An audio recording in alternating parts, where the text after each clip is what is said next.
In this Cherokee Almanac, we explore the life of Joseph Stick Ross, a Cherokee freedman and civic leader in the capital of the Cherokee Nation during the late 19th century. We recognize and admire the legacy of Stick Ross and his contributions to his nation.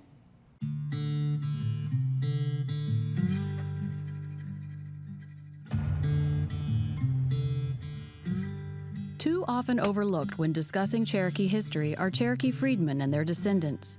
One freedman in particular who left an indelible mark on our nation is Joseph Stick Ross.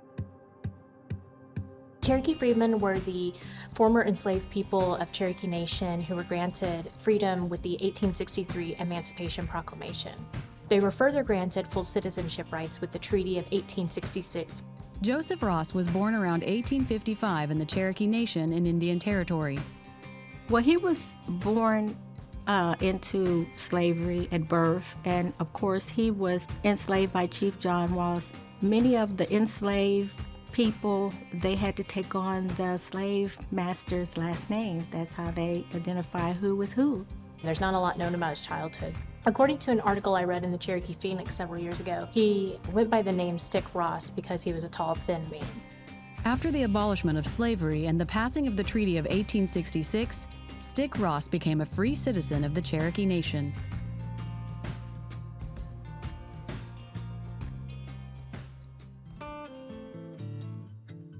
Despite racial segregation, Stick Ross actively participated in the reconstruction of the Cherokee Nation after the devastation of the Civil War.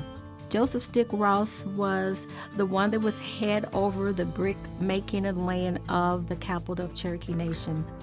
Through his efforts, Stick Ross emerged as a community leader.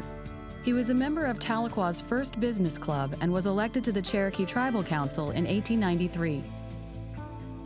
Joseph Stick Ross was one of the first Cherokee Freedmen for councilmen for Cherokee Nation. Stick Ross was very much an advocate for citizenship for Cherokee freedmen. He assisted people who were looking to either establish their citizenship or to reestablish their citizenship with Cherokee Nation. During this same time, the U.S. began priming Indian Territory to be absorbed into the state of Oklahoma. This process included breaking up tribal land into individual allotments and making official lists of Cherokee Nation citizens, known today as the Dawes Rolls. When he was enrolling with the Dawes Commission, he requested that his family's allotments be located near each other, and those were assigned just south of Tahlequah, which is now known as Stick Ross Mountain. Stick Ross continued to live and work in Tahlequah into his mid-70s until his death in 1930. Stick Ross's exact burial location is unknown, but his descendants did install a marker at Ross Cemetery.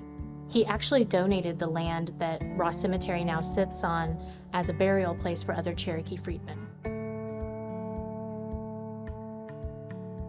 Stick Ross's contributions are sewn into the fabric of the Cherokee Nation. His memory serves as a reminder of the diverse influences that have made our nation what it is today.